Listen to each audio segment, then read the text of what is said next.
আসসালামু আলাইকুম। ভোট হচ্ছে আপনার একটি নিয়মিত গণতান্ত্রিক অধিকার। বাংলাদেশের যদি আপনি নাগরিক হয়ে থাকেন তাহলে অবশ্যই আপনি ভোট দিবেন, এবং এই ভোটটা কাকে দিবেন, কেন দিবেন, কিভাবে দিবেন। অবশ্যই যে আপনার বিপদে আপদে যাকে আপনি পাশে পাবেন অবশ্যই তাকে আপনি ভোট দিবেন।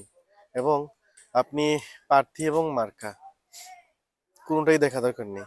দেখবেন হচ্ছে কে, কোন প্রার্থী আপনার পাশে থাকবে বিপদে, কাকে পাশে পাবেন।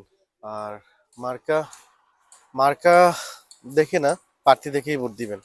প্রার্থীটা কেমন, প্রার্থী অতীতে কোনো অন্যায় করেছে কিনা, অথবা পড়াশোনা বেশি থাকতে পারে প্রার্থীর, ঠিক আছে, পড়াশোনা খুব বেশি থাকতে পারে, পড়াশোনাটা খুব বেশি ম্যাটার করে না। এখানে যেই বিষয়টা সামনে আসে সেটা হচ্ছে যেই প্রার্থী আপনার বিপদে কাজে লাগবে, যেই প্রার্থীকে আপনি সহজেই পাবেন, যেই প্রার্থী আপনার সময়ে অসময়ে আপনার কাছে থাকবে, কোনো ভায়া লাগবে না, হ্যাঁ, কাউকে ধরে প্রার্থীর কাছে যেতে হবে না, এই টাইপের প্রার্থীকে ভোট দিবেন। হ্যাঁ, আর যেই প্রার্থী অতীতে অন্যায় করেছে, হ্যাঁ, বর্তমানে অন্যায় করেছে, তার ভালো রেকর্ড ভালো নেই, তাকে অবশ্যই ভোট দিবেন না, ঠিক আছে।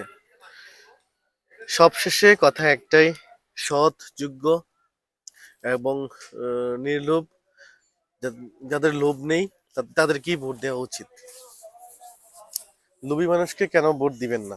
লোভী মানুষগুলো আপনার ভোট নিবে, নিয়ে নিজের পকেট ভারী করবে। রাষ্ট্রের কোষাধ্যক্ষ থেকে সিস্টেমে বিভিন্নভাবে আপনার কাছ থেকে ভোট নিয়ে এমপি হবে, তার পকেট ভারী করবে, তার সাঙ্গপাঙ্গর পকেট ভারী করবে, ঠিক আছে, অতীতেও দেখেছেন।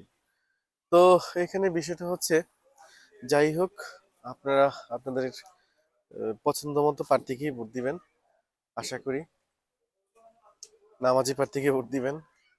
আবার কিছু প্রার্থী আছে লোক দেখানো নামাজি, আর মৌসুমী নামাজি, হ্যাঁ, লোক দেখানো নামাজি, হাতে তো অল টাইম তসবি রাখে, মূলত নির্বাচনের জন্যই তসবিটা রেখেছে সে।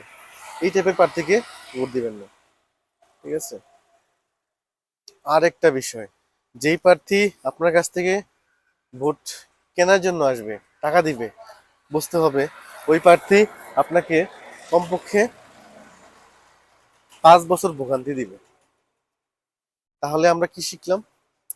কোনোভাবেই টাকায় বেচা কেনা হওয়া যাবে না, এবং আপনার আমানত, আপনি অবশ্যই ভোট দিবেন, যাকে ভালো মনে হয় তাকে দিবেন। এবার আমার প্রসঙ্গ, আমি ব্যক্তিগতভাবে খেলাফত বিশ্বাস করি। আমি এই যে বর্তমানে যে গণতন্ত্র, এটা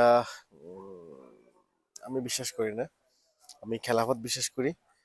আল্লাহর আল্লাহ পাক রাব্বুল আলমিনের মনোনীত যে গণতন্ত্র সেটা হচ্ছে খেলাফত, আমি খেলাফতে বিশ্বাস করি। তারপর আপনারা আপনাদের ভোট দিবেন, যাকে ভালো মনে হয় তাকেই ভোট দিবেন। আসসালামু আলাইকুম, সবাই ভালো থাকেন।